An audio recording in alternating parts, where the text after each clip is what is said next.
Olá, meu nome é Renan Pieri, sou professor de economia e hoje eu vou falar sobre as últimas notícias relacionadas aos planos econômicos para amenizar as mazelas do coronavírus, as mazelas econômicas, e também em relação às estratégias políticas que estão agora no momento.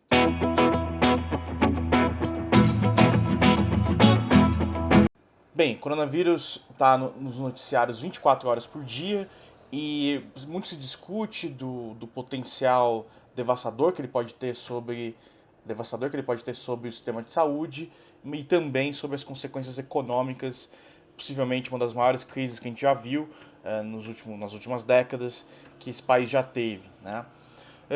Bom, e muito se discute sobre o que fazer nesse momento, né?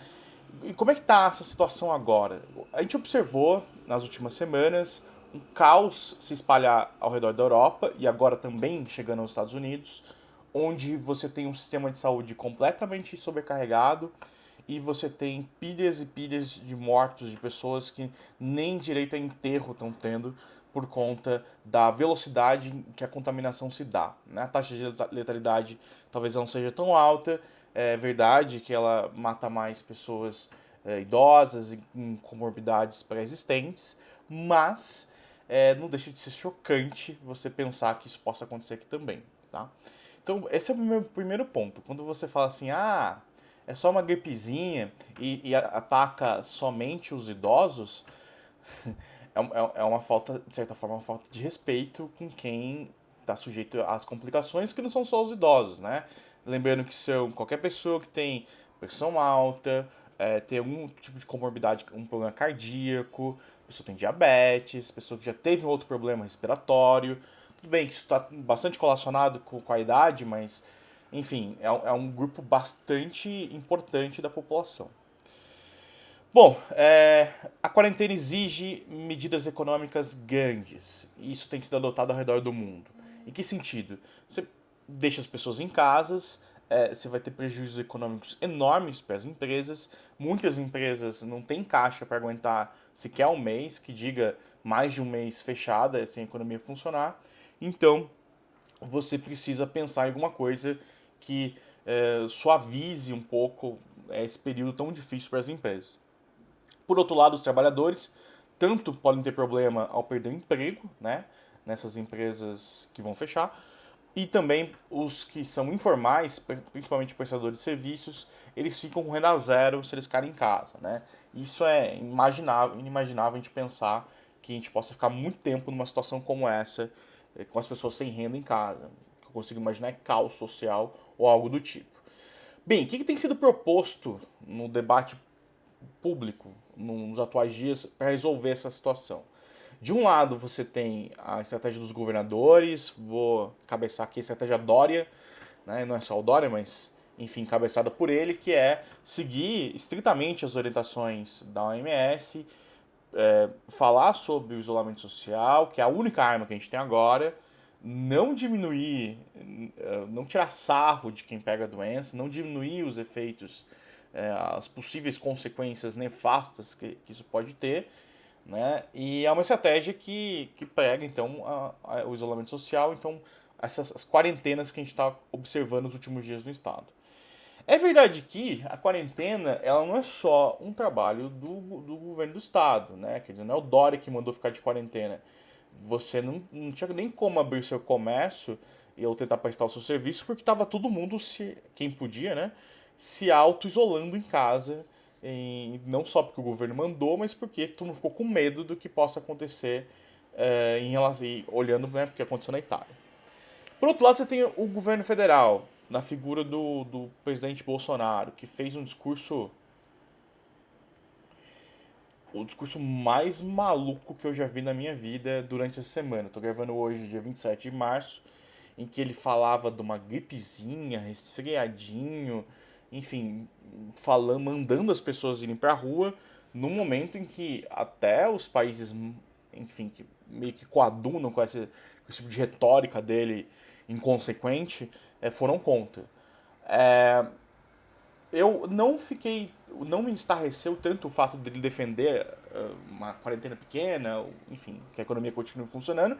Isso é direito dele, faz sentido, mas a forma como se colocou esse ponto ofensivo é assustador. Mas enfim, vamos lá. Mas ele não é louco, tá? Tem muita gente que acha que ele é louco, mas ele não é louco, ele tem uma estratégia.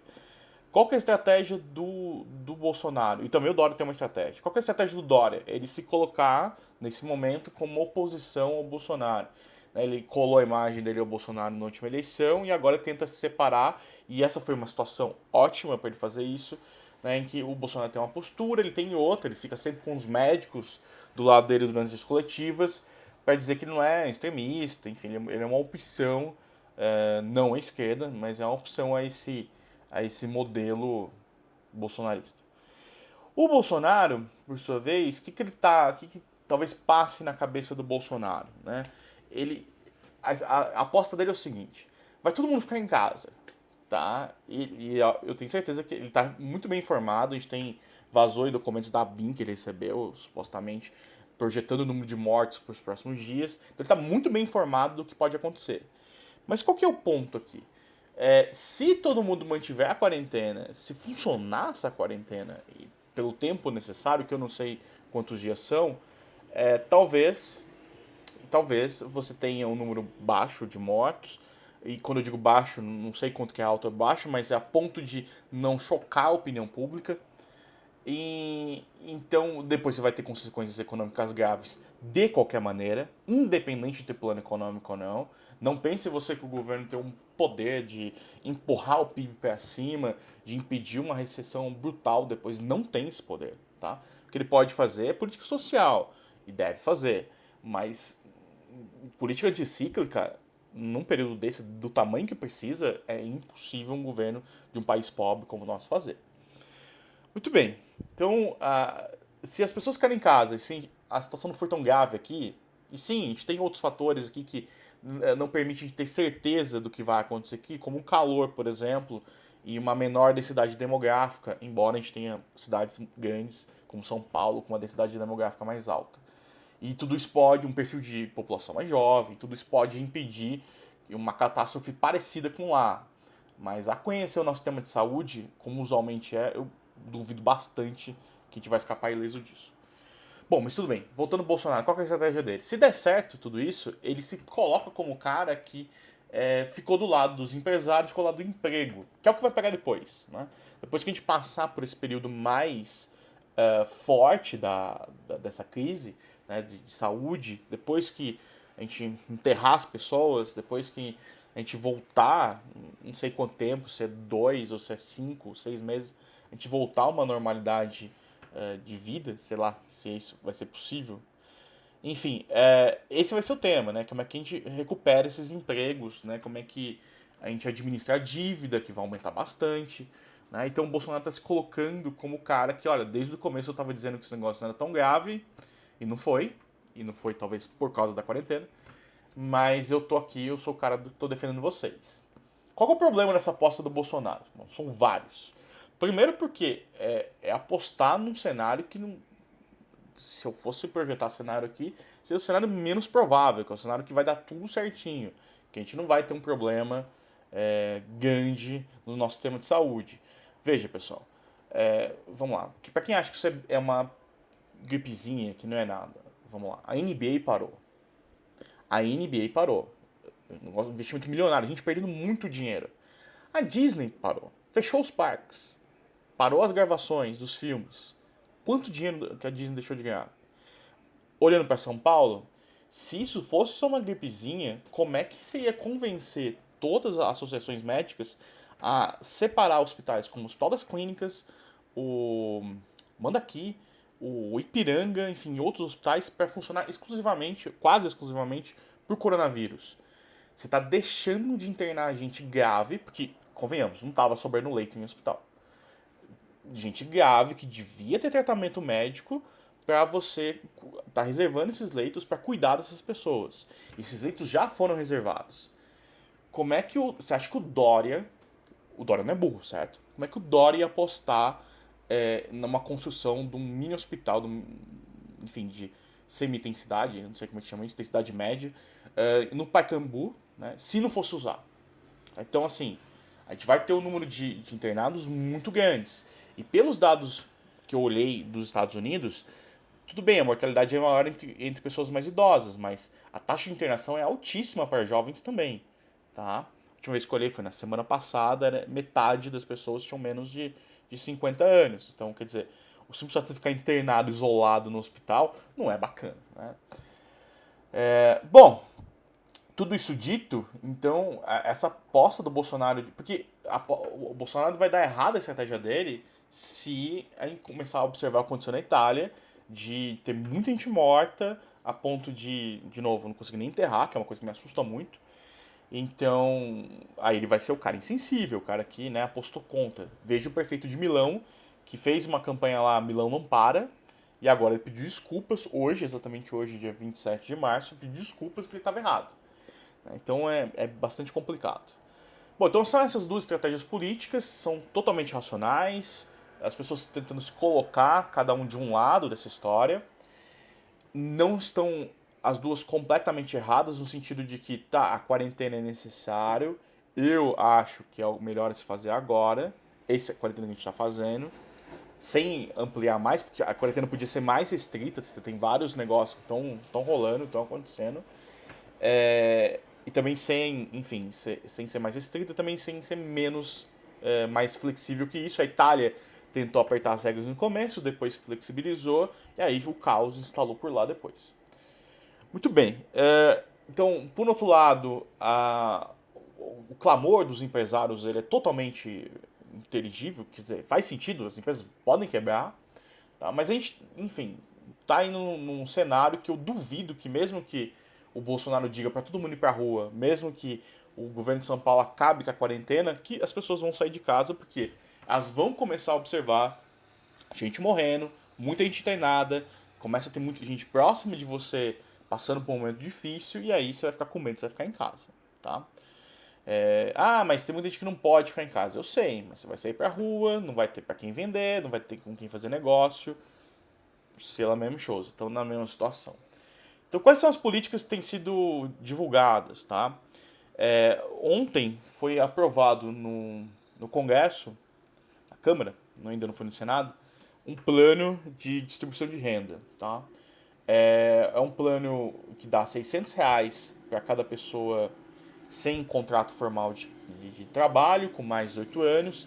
Tem uma série de critérios aí que eles tentaram desenhar, que a maioria faz sentido. Então, quais são os critérios?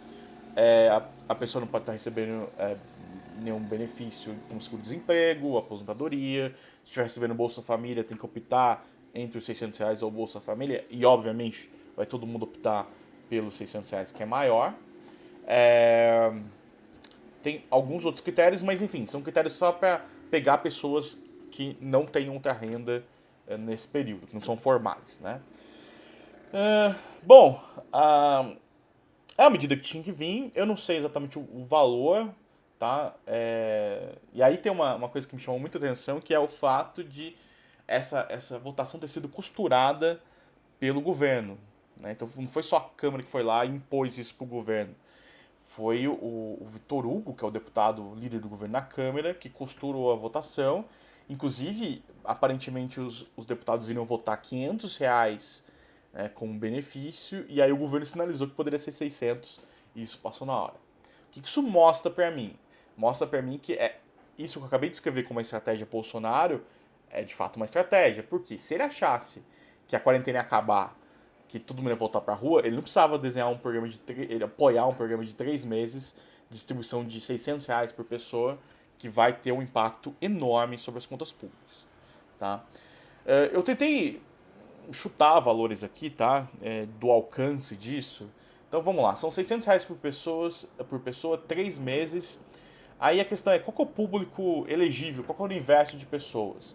Se você pegar os informais, você tem aí em torno de 35, 37 milhões de pessoas sem carteira assinada. Isso é estimado, tá, pessoal? Você não tem nenhum cadastro com todos os informais do país, exatamente porque eles não têm registro. Aí já contando, obviamente, trabalhadores sem carteira e conta própria, tá? Aí se fosse só esse pessoal, daria 72 bilhões de reais em 3 meses. Mas você não consegue desenhar um programa, e essa é uma dificuldade, só para os informais. Porque, de novo, o informal ele não tem um registro de informalidade.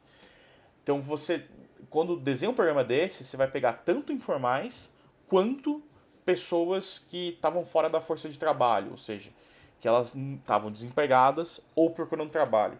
Então, essas pessoas talvez vão ter mais renda agora do que teriam antes. E isso vai gerar uma série de impactos de consumo e comportamento que vão ser bem interessantes do ponto de vista científico de observar depois. Bem, então, eu ouvi dizer, peguei números de opiniões de pessoas que fizeram conta, que isso pode chegar a 77 milhões de pessoas. Tá? O Armínio Fraga sugeriu, inclusive no Roda Viva, segunda-feira, um programa para 100 milhões de pessoas, e quase metade da população. Mas se vamos pegar que seja 77 milhões de pessoas, se for 77 milhões de pessoas, a gente vai ter um custo de 138,5 bilhões de reais em 3 meses. Tá? Isso eu estou desconsiderando uma coisa que eu não consigo calcular, que é o número de. Quer dizer, eu consigo, mas eu não vou calcular agora, que é o número de mães solteiras, que daí o benefício sairia de 600 para 1.200. Então isso aumenta significativamente. Como a comprovação de ser mãe solteira não é exatamente muito óbvio, tá?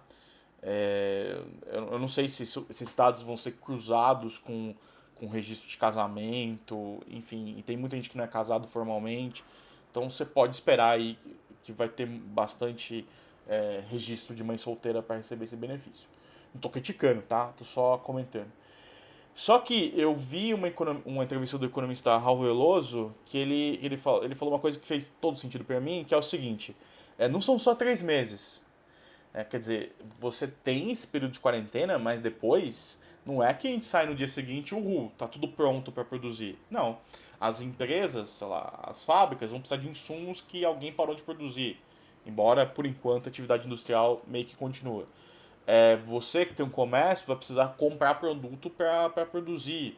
Enfim, você tem todo um delay, um tempo de demora até a economia voltar a girar bastante. Né? Sem contar que vai quebrar muita empresa. Aí eu vou falar do segundo plano que foi anunciado agora na hora do almoço. Agora são 1h44, estou gravando, mas acabou de ser anunciado um plano pelo Bacen. Então, assim, a gente vai ter, por conta disso, o Raul Veloso disse, eu também concordo, que talvez esse plano se estenda, vai ter uma pressão muito grande para ter alguma coisa como 12 meses de renda básica. Neste caso, sumindo esses 77 milhões de pessoas e mais ou menos 600 reais cada uma, você tem 555 bilhões de reais no ano. É bastante dinheiro. Aí você fala, mas é menos do que os Estados Unidos gastou. Sim, mas a gente não tem dinheiro. A gente já estava num nível de endividamento muito alto, com uma pressão enorme sobre as contas públicas. A gente ficava aqui os economistas falando que precisava de mais ajuste, precisava rever uma série de coisas. A PEC emergencial tinha que passar, tinha que fazer a reforma administrativa, enfim. Então você imagina que o cenário vai ser bem mais complicado, tá? O que me incomoda nesse tipo de medida são duas coisas. Duas coisas. Primeiro, a burocracia. Quer dizer, você precisa cadastrar. Se for 77 milhões de pessoas, eu não sei exatamente o número de pessoas hoje no cadastro único. Né? O cadastro único, que é esse cadastro, né, em que a gente tem uma base para desenhar as políticas públicas como Bolsa Família, o benefício de prestação continuada e outras coisas. Eu não sei quantas pessoas tem, mas deve ter algo em torno de 25, 30 bilhões, eu não sei, milhões, desculpa, de pessoas cadastradas nesse cadastro. Como é que você vai conseguir cadastrar o dobro dobrar o número de cadastrados, pelo menos, em uma semana? As pessoas vão todas na caixa, vão no serviço social dos municípios. Como é que isso vai funcionar, tá? Então eu tenho bastante dificuldade de entender se esse dinheiro vai de fato chegar a tempo, né, ou vai chegar rapidamente na mão das pessoas. Eu pensaria em princípio, antes de pensar num programa específico, e não ficou claro no Congresso como é que isso vai ser executado, eu pensaria em aumentar o Bolsa Família simplesmente rapidamente, né, porque se já está desenhado o programa, já tem todo o mecanismo institucional pronto, então você simplesmente aumenta o valor, ou cadastra mais um tanto de gente, e depois você pensa num segundo programa para que abrace isso e aumente o número de pessoas. Enfim. Por quê? Porque nos últimos dias a gente tem observado vários anúncios do governo. Paulo Guedes falou em R$ 200 por pessoa outro dia. Mas entre o anúncio e o dinheiro chegar na mão da pessoa, a gente sabe que no Brasil isso demora meses. Tá? E meses aqui a gente não tem. Essa foi a primeira coisa que me incomodou. A segunda coisa que sempre me incomoda nesse tipo de coisa, a gente precisa dar dinheiro para as pessoas. Eu concordo, tá? Eu concordo. Eu não sei quanto e qual o melhor desenho, realmente eu não sei. Talvez eu desenhasse um pouco diferente disso, mas eu concordo. O que eu não sei, o que eu gostaria de ver é alguma sinalização de onde vai vir o dinheiro. Quer dizer, não importa, não importa. Importa. Importa de onde vai vir.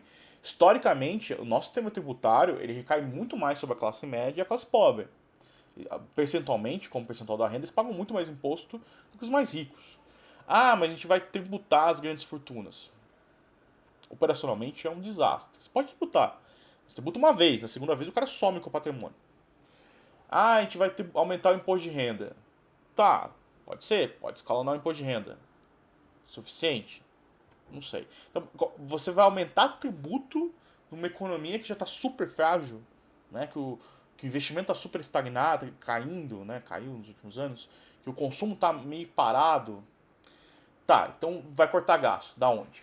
Da onde você vai cortar gasto? Então, isso eu queria alguma sinalização nesse sentido. Você tem um monte de gente que estoura o teto de salário do Supremo, né? Estabelecido pelos ministros do Supremo, e tá aí, ganhando dinheiro a mais. Tá? Por que o ajuste sempre tem que vir do setor privado e nunca do setor público? A renda do setor público é sempre estagnada. Sempre estagnada, o que eu digo sempre parada, ela não cai para baixo. Quer dizer, se todo mundo vai ficar pobre, vão ficar pobres junto.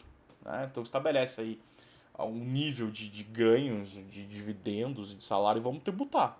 Né? E fazer uma redistribuição, de fato. Não tem um desenho pronto para te dar. É complicado fazer esse tipo de desenho, por isso que a reforma tributária está há anos sendo discutida, mas alguma sinalização nesse sentido poderia vir. Tá? Muito bem, esse foi um plano, talvez o principal plano anunciado até agora, e teve hoje o plano do Banco Central, que juntou 40 bilhões de reais para distribuir, para ajudar. Esse plano que eu acabei de falar foi para as empresas, para os trabalhadores informais e para os empregados. Agora tem o plano para os formais, né? Como é que a gente vai impedir a demissão maciça de pessoas com carteira assinada. Teve uma atrapalhada semana, que foi uma MP, uma medida provisória, em que o governo simplesmente suspendiu os contratos. Falaram que foi sem querer, que foi parar no texto. Você faz uma medida provisória sem querer, é engraçado. O que mais me incomodou? Porque a discussão até então era, vamos permitir cortar metade da jornada. Que era, achei metade bastante, tá? De novo, gostaria de ver o mesmo esforço no setor público e no setor privado. Mas enfim, vai cortar metade do número de horas trabalhadas. Ok, o que seja, mas você tem que ter alguma ajuda, né, para as empresas, mas principalmente para os trabalhadores, nesse caso, que vão ficar sem metade do salário. Né?